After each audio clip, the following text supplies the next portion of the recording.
Ma belle-mère exigeait toujours de l'argent et me traitait comme une domestique. Une nuit pluvieuse, je suis rentrée tard du bureau et j'ai trouvé les serrures de la maison changées, avec toutes mes affaires laissées dans la rue. Quand je suis allée chercher mon mari, il était avec sa mère. Il n'imaginait pas la surprise qui les attendait. Je m'appelle Maya, je suis une cadre marketing de 34 ans vivant à Chicago. J'ai toujours été déterminée et ambitieuse, mettant tout mon cœur dans ma carrière. Mais un chapitre de ma vie a été marqué par des ombres et des turbulences, celui qui a commencé quand j'ai décidé d'épouser Gordon. Quand j'ai rencontré Gordon, il était charmant et compréhensif. À 29 ans, il semblait prêt à m'aider à équilibrer mon travail exigeant et ma vie personnelle. Maya, tu peux tout avoir. Je serai toujours là pour te soutenir, me disait-il souvent. Ces mots apaisaient mes inquiétudes, et j'étais convaincue que le mariage ne compromettrait pas mon indépendance. En croyant en lui, j'ai accepté sa proposition. Mais une fois installée dans notre vie conjugale, tout a changé. J'avais toujours aimé vivre seule, gérer mes finances et me consacrer à ma carrière sans contrainte. Cependant, après le décès soudain du père de Gordon, nos vies ont pris un tournant dramatique. Sa mère, déjà une figure dominatrice, a commencé à dépendre de moi de plus en plus. Maya, nous devons être unis dans ce moment difficile, m'a-t-elle dit d'un ton mêlant tristesse et une pointe indéniable d'autorité. Ne voulant pas paraître insensible, je n'ai pas refusé. Peu après, Gordon et moi avons emménagé dans la maison familiale pour soutenir sa mère et sa sœur, Beth. Au début, je pensais pouvoir gérer. Gordon m'avait assuré que sa mère s'occuperait des tâches ménagères pendant que je continuais à travailler. Mais ces promesses se sont vite évanouies. Dès que nous avons emménagé, ma belle-mère a clairement fait comprendre que je n'étais qu'une source de revenus supplémentaires. Tu travailles dur, Maya, alors tu devrais contribuer davantage à la maison, disait-elle avec un sourire condescendant. J'avais l'impression que toute mon identité se résumait à mon salaire. Gordon, au lieu de me soutenir, prenait le parti de sa mère, ignorant mes préoccupations. Ma mère ne fait que s'occuper de nous, insistait-il, inconscient de la façon dont ses exigences m'étouffaient. Les semaines se sont transformées en mois, et je me retrouvais accablée par les responsabilités. Mes beaux-parents laissaient des notes exigeant subtilement de l'argent pour leurs dépenses, tout en me traitant comme une employée de maison. Beth, la sœur de Gordon, ajoutait aussi à mes frustrations. Tu sais, Maya, ce n'est pas juste que tu travailles pendant que nous gérons tout ici, m'a-t-elle dit une fois avec un rire arrogant. Quel genre d'épouse es-tu, après tout? Ces paroles m'ont blessée, mais j'ai essayé de les ignorer, espérant que les choses s'amélioreraient. Cependant, elles n'ont fait qu'empirer. Un soir, après une journée épuisante au travail, je suis rentrée et j'ai trouvé ma belle-mère m'attendant dans le salon, les bras croisés. Maya, tu dois faire plus d'efforts. Je ne peux pas gérer cette maison toute seule, a-t-elle dit impatiemment. Prenant une profonde inspiration, j'ai tenté d'expliquer. Je fais de mon mieux. Je travaille de longues heures et je pensais que nous avions convenu que vous aideriez à gérer les choses ici. Mais mes paroles ont été ignorées. Elle m'a renvoyé d'un geste, me rappelant que mon obligation était de contribuer financièrement. Avec le temps, le comportement de Gordon a aussi commencé à changer. Il s'impliquait davantage dans sa vie sociale, rentrant souvent tard après des soirées, me laissant seule face au chaos. Quand je l'ai confronté, il m'a ignoré. Tu exagères, Maya. Tu ne peux pas juste te détendre? Ce n'est pas si grave que ça, disait-il, balayant complètement mes sentiments. Une nuit tempétueuse, après une autre longue journée au travail, je suis rentrée chez moi, trempée par la pluie, épuisée et frustrée. J'ai fouillé dans mes clés, impatiente d'entrer et enfin de me reposer. Mais en ouvrant la porte, un frisson a parcouru mon dos. Mes affaires étaient éparpillées sur le perron, mes valises jetées négligemment, comme des déchets. J'étais sans voix. Qu'est-ce que c'est, ai-je crié, la confusion et la colère bouillonnant en moi. Gordon, ai-je appelé, espérant une explication, mais ma voix a résonné dans la maison vide. Je me suis retournée et j'ai vu ma belle-mère près de la porte, avec un sourire sarcastique sur le visage. Tu dois apprendre ta place, Maya. Tu n'es plus la bienvenue ici, a-t-elle dit froidement, sa voix coupant la pluie comme un couteau. Gordon est apparu à ses côtés, affichant une expression indifférente. Je ne crois pas que tu sois en train de faire tout ce drame. Maman essaie seulement de te donner une leçon, a-t-il dit, évitant de croiser mon regard. J'ai senti mon cœur se briser. L'homme en qui j'avais confiance pour être à mes côtés avait choisi sa mère plutôt que moi. Il était clair qu'il se moquait de ma souffrance. Vous deux me trahissez, ai-je crié, ma voix pleine d'émotion. Ce moment a marqué un tournant. J'ai compris que je ne pouvais plus rester dans cet environnement toxique. J'ai rassemblé mes affaires, le cœur battant de colère et de détermination. Je suis sortie de la maison, la pluie me trempant jusqu'aux os, mais cela n'avait aucune importance. J'étais libre. En conduisant vers la maison de mes parents, le poids de la trahison pesait lourd dans l'air. Un mélange de tristesse et de rage parcourait mes veines. J'avais passé tant de temps à sacrifier mon indépendance pour un mariage qui était devenu une prison. Je me suis fait une promesse, ce ne serait pas la fin. Je ne laisserai plus personne me manipuler. Je reprendrai ma vie en main mais, d'abord, j'avais besoin d'un plan. En arrivant chez mes parents, j'ai été accueillie avec chaleur et compréhension. Je savais que le moment était venu de reprendre le contrôle. Je ne serais plus une victime. Ils ne se doutaient pas qu'une tempête se préparait et que, bientôt, ma belle-mère et mon mari feraient face aux conséquences de leur trahison. La première étape consistait à couper le contrôle financier qu'ils exerçaient sur moi. Mais comment ? Allongée sur mon lit cette nuit-là, mes pensées tourbillonnaient dans mon esprit. J'étais déterminée à trouver un moyen de riposter. Après cette nuit orageuse, je me suis retrouvée dans la maison de mon enfance, absorbant la chaleur du foyer familial. C'était un contraste bienvenu avec le chaos que je venais de quitter. Mes parents ont remarqué la tension dans mes yeux et mes mains agitées alors que je leur racontais mon mariage. Ils m'ont écouté patiemment, leur inquiétude évidente. « Maya, tu mérites d'être heureuse », m'a dit ma mère, sa voix pleine de compassion. « Personne ne devrait te traiter de cette manière. Tu as travaillé dur pour réussir. » J'ai hoché la tête, reconnaissante de leur soutien. Il était temps de reprendre ma vie en main, et je savais que je devais trouver un moyen de me libérer de l'emprise manipulatrice de mes beaux-parents et de Gordon. J'ai pris mon ordinateur portable et commencé à organiser mes finances. J'ai réalisé que j'avais été la principale source de revenus pour mes beaux-parents et Gordon pendant bien trop longtemps. Je subvenais à leur train de vie alors que mes propres besoins étaient constamment ignorés. Je ne laisserai plus cela continuer. « Maman, j'ai besoin de ton aide », ai-je dit un après-midi. Je vais consulter un avocat pour savoir quelles options s'offrent à moi. « Bien sûr, ma chérie », a-t-elle répondu, ses yeux pleins de détermination.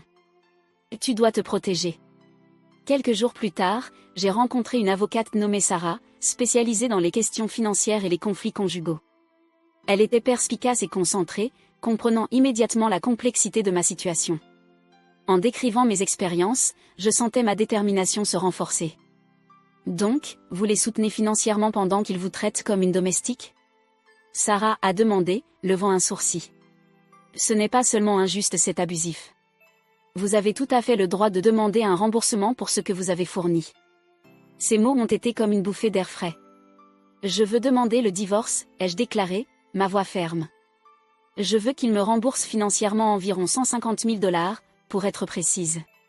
Ils m'ont traité comme une idiote, et il est temps qu'ils assument les conséquences de leurs actes. » Sarah a hoché la tête, et ensemble, nous avons élaboré une stratégie.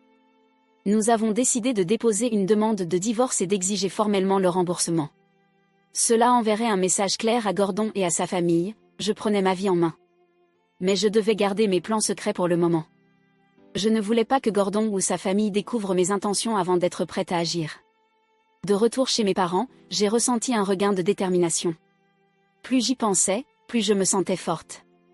J'avais passé des années à me plier à la volonté de mes beaux-parents, mais maintenant, j'étais prête à reprendre le contrôle. Alors que je m'adaptais à ma nouvelle routine, j'ai commencé à rediriger tout soutien financier que j'avais auparavant envoyé à Gordon et à sa famille. J'ai annulé les comptes communs et transféré mes économies sur un compte sécurisé uniquement à mon nom. C'était libérateur de voir mon argent hors de leur portée. « Tu es sûre de vouloir faire ça seule ?» m'a demandé ma mère un soir, pendant le dîner. « Tu peux toujours demander plus d'aide. »« Merci, maman, mais c'est quelque chose que je dois faire par moi-même », ai-je répondu. Je dois leur montrer que je ne suis pas qu'une source de revenus, je suis une personne avec mes propres rêves et aspirations. Les jours se sont transformés en semaines, et, à chaque instant, ma confiance grandissait. Je n'étais plus la femme impuissante qui restait les bras croisés pendant que sa famille profitait d'elle. Au contraire, je prenais mon destin en main. Enfin, le jour d'agir est arrivé. J'ai déposé une demande de divorce, et les documents incluaient ma demande de remboursement des sommes que j'avais fournies au fil des ans. En signant les papiers, j'ai ressenti un poids s'envoler de mes épaules. Il était temps d'affronter la réalité de ma situation. Peu de temps après avoir déposé la demande, j'ai reçu un appel de Gordon. Sa voix, habituellement si douce et charmante, semblait maintenant tendue et incertaine. Maya, j'ai entendu dire que tu avais demandé le divorce. Que se passe-t-il? J'ai pris une profonde inspiration, me préparant à l'affrontement. Gordon, toi et ta famille m'avez manipulé trop longtemps. Je mérite du respect et je ne suis plus disposée à être traitée comme une servante. Je veux ce qui me revient. Il y a eu une pause au bout du fil, et je pouvais l'entendre chercher ces mots. Tu ne peux pas être sérieuse. Nous sommes une famille. Une famille? Ai-je rétorqué, ma voix s'élevant. Toi et ta mère m'avez traité comme une ressource financière. Vous avez fait vos choix, et maintenant je fais les miens. Je ne reculerai pas. Après notre intense dialogue, j'ai ressenti un mélange de peur et d'euphorie. Je savais que je risquais tout en les affrontant, mais la peur a été surpassée par la sensation d'empowerment qui m'envahissait. Je reprenais ma vie en main, et il n'y avait pas de retour en arrière possible. Les jours qui ont suivi ma décision de demander le divorce ont été une montagne russe d'émotions. Je n'aurais jamais imaginé me retrouver dans cette position, mais je ressentais un enthousiasme inattendu à l'idée d'enfin avoir le contrôle. Avec Sarah, mon avocate, m'accompagnant tout au long du processus, j'étais prête pour le face-à-face inévitable avec Gordon et ma belle-mère.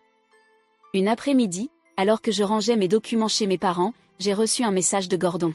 « Pouvons-nous parler ? Je ne comprends pas pourquoi tu fais ça, disait le message. Mon cœur s'est emballé en lisant ces mots. J'ai hésité à répondre, mais j'ai décidé que je devais l'affronter directement. Retrouve-moi au café de la Fifth Street à 15h, ai-je répondu, les doigts légèrement tremblants. Je savais que cette conversation pouvait tout changer. Quand je suis arrivée au café, j'ai vu Gordon assis à une table, l'air anxieux et mal à l'aise. L'homme qui autrefois débordait de confiance semblait maintenant vulnérable. En m'approchant, j'ai remarqué l'inquiétude sur son visage, et une part de moi a ressenti une pointe de compassion. Maya, je suis désolée pour tout ce qui s'est passé, a-t-il commencé, évitant mon regard. Mais on peut arranger ça. Je sais que les choses ont été difficiles, mais nous sommes une famille. Une famille? Ai-je répété, d'une voix ferme mais contrôlée.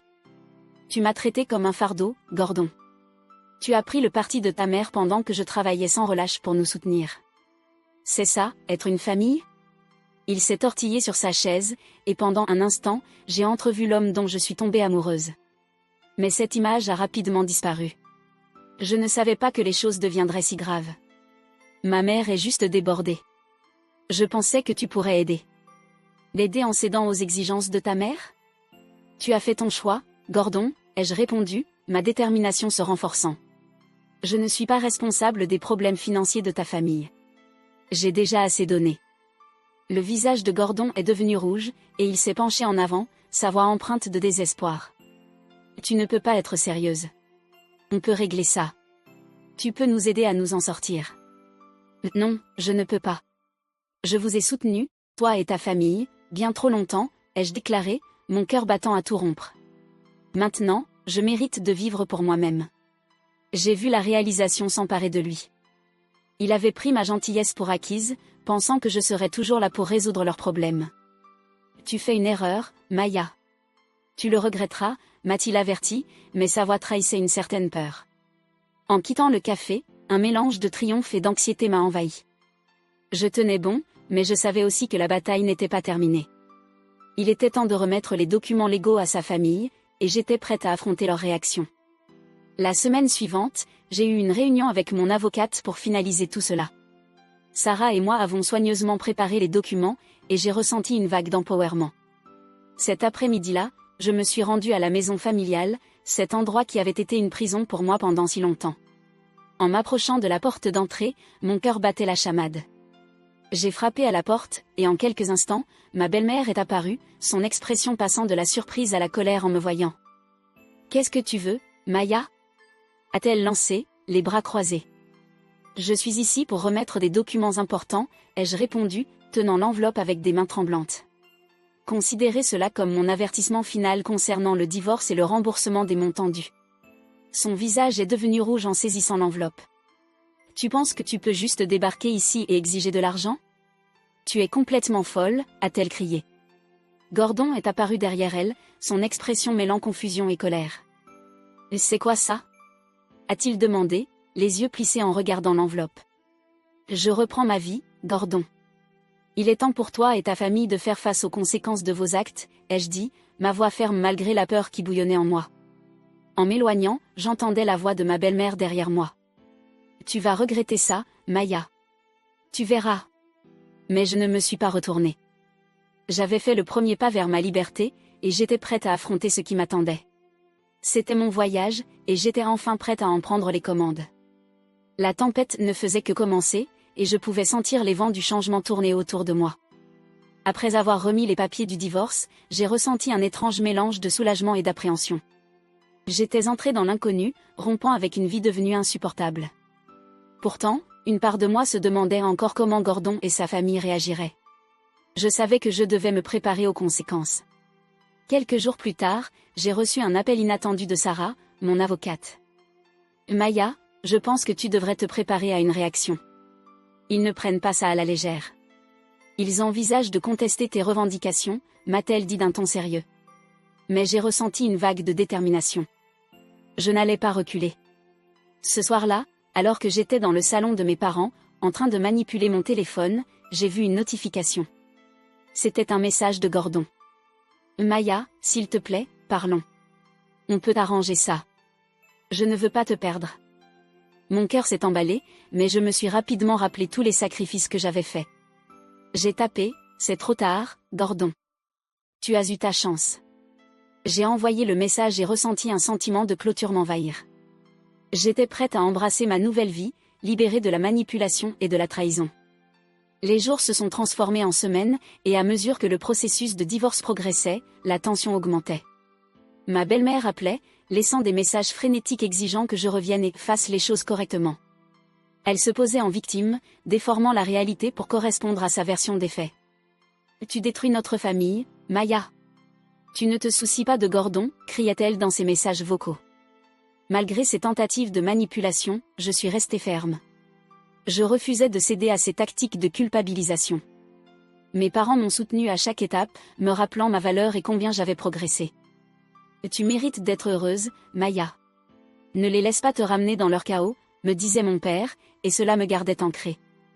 À l'approche des audiences du divorce, je me préparais à l'affrontement à venir. Je savais que Gordon et sa mère allaient frapper fort, et je devais être prête. Au fond de moi, je me sentais plus forte que jamais. J'avais trouvé ma voie et je ne laisserais plus personne me réduire au silence. Enfin, le jour de l'audience est arrivé. Je me suis assise au tribunal, le cœur battant fort, en faisant face à Gordon et à ma belle-mère de l'autre côté de la salle. Ils semblaient abattus, et je n'ai pu m'empêcher de ressentir une lueur de satisfaction. C'était mon moment. Je reprenais ma vie en main. Quand ce fut mon tour de parler, j'ai raconté mes expériences, comment j'avais soutenu leur famille tout en étant traitée comme une employée, comment j'avais sacrifié mon propre bonheur pour répondre à leurs exigences. Le juge écoutait attentivement, et je pouvais percevoir un changement dans l'atmosphère. Gordon semblait de plus en plus mal à l'aise, tandis que le visage de sa mère affichait colère et incrédulité. Après ce qui m'a semblé une éternité, le juge a statué en ma faveur. Vous avez tout à fait le droit de demander un remboursement pour vos contributions, et j'encourage les deux parties à traiter cette affaire avec respect, a-t-il déclaré, d'un ton ferme. Mon cœur s'est rempli de joie en réalisant que j'avais gagné pas seulement une compensation financière, mais aussi ma dignité. En quittant le tribunal, j'ai senti un poids s'envoler de mes épaules. J'étais libre. L'avenir était incertain, mais pour la première fois depuis des années, je ressentais de l'espoir. J'avais repris mon pouvoir et je ne permettrai plus jamais à quiconque de définir ma valeur. Dans les semaines qui ont suivi, Gordon et sa famille ont dû faire face aux conséquences de leurs actes. Ils ont lutté pour maintenir leur style de vie sans mon soutien financier, et j'ai trouvé une étrange satisfaction à savoir qu'ils vivaient les répercussions de leurs choix. J'ai commencé à reconstruire ma vie, me concentrant sur ma carrière et poursuivant des passions que j'avais mises de côté depuis trop longtemps. Chaque jour qui passait, je me sentais plus forte, plus épanouie et maître de mon destin. J'ai transformé ma douleur en objectif, et j'étais déterminée à embrasser un avenir qui m'appartenait vraiment. En regardant en arrière, j'ai réalisé que la trahison que j'avais vécue avait allumé une flamme en moi. J'ai affronté la tempête et j'en suis sortie plus forte, plus sage et prête à affronter le monde. C'était mon nouveau départ, et j'étais prête à écrire mon histoire.